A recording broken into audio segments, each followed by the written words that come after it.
प्रिय रामायण प्रेमी भक्तों, सीता के कठोर वचन सुनकर राक्षस राज रावण ने उन प्रिय सीता को यह अप्रिय उत्तर दिया। संसार में कोई पुरुष जैसे जैसे अनुनय विनय करता है वैसे वैसे ही वह उनका प्रिय होता जाता है, किंतु मैं तुमसे ज्यों ज्यों मीठे वचन बोलता हूँ त्यों त्यों तुम मेरा तिरस्कार करती जाती हो। तुम्हारे प्रति जो मेरा प्रेम उत्पन्न हो गया है वही मेरे क्रोध को रोक रहा है। हे सीते, यही कारण है कि वध और तिरस्कार के योग्य होने पर भी मैं तुम्हारा वध नहीं कर रहा हूँ। सीते, तुम मुझसे जैसी कठोर बातें कह रही हो उनके प्रतिकार में तुम्हें कठोर प्राणदंड देना ही उचित है। हे सुंदरी, मैंने तुम्हारे लिए जो अवधि नियुक्त की है उसके अनुसार मुझे 2 महीने और प्रतीक्षा करनी है।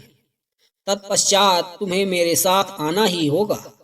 स्मरण रखो, यदि 2 महीने बाद तुमने अपना पति स्वीकार नहीं करोगी तो मेरे रसोइये मेरे कलेवे के लिए तुम्हारे टुकड़े टुकड़े कर डालेंगे।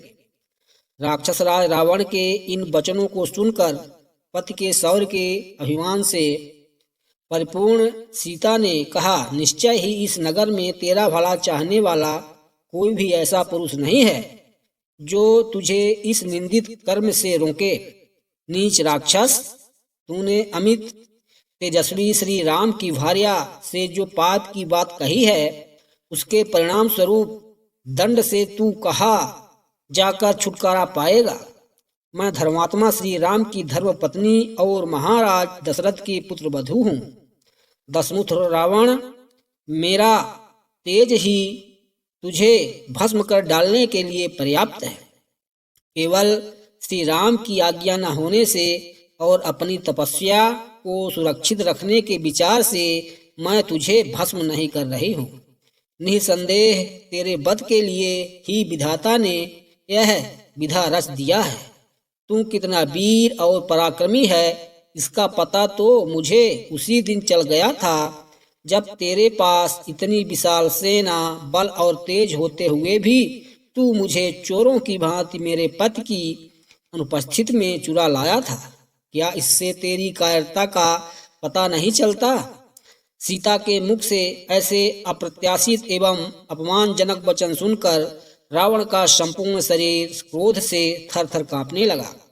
उसके नेत्रों से अंगारे बरसाने लगे।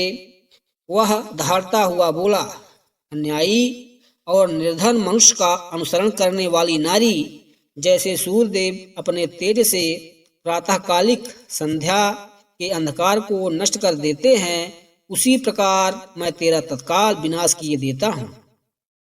तत्पश्चात रावण ने एक आँखी, एक आँख वाली, एक कर्णा, एक कान वाली, अश्वपदी घोड़े के समान पैर वाली, सिंह मुखी सिंह के समान मुख वाली आदि विकराल दिखाई देने वाली राक्षसियों को संबोधित करते हुए कहा, जिस प्रकार भी हो सीता को मेरे बस में होने के लिए विवश करो।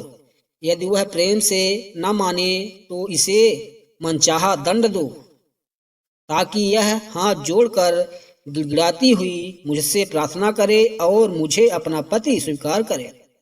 राक्षसियों को इस प्रकार आज्ञा देकर काम और क्रोध से व्याकुल हुआ राक्षसराज रावण सीता की ओर देखकर गर्जना करने लगा।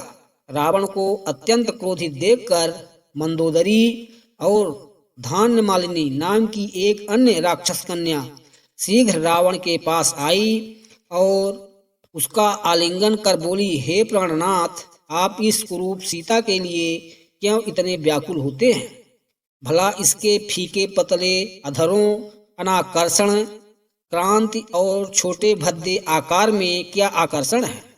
आप चलकर मेरे साथ विहार कीजिए, इस अभागी को मरने दीजिए।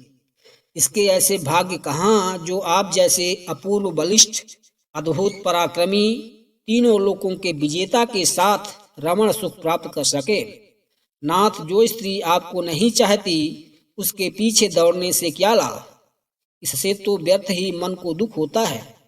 जब उन राक्षसिनियों ने ऐसा कहा और उसे दूसरी ओर हटा ले गई तो मेघ के समान काला और बलवान राक्षस रावण जोर जोर से हंसता हुआ अपने भव्य महल की ओर चल पड़ा। दोस्तों, आगे का भाग देखने के लिए कृपया चैनल को लाइक और सब्सक्राइब कर लें।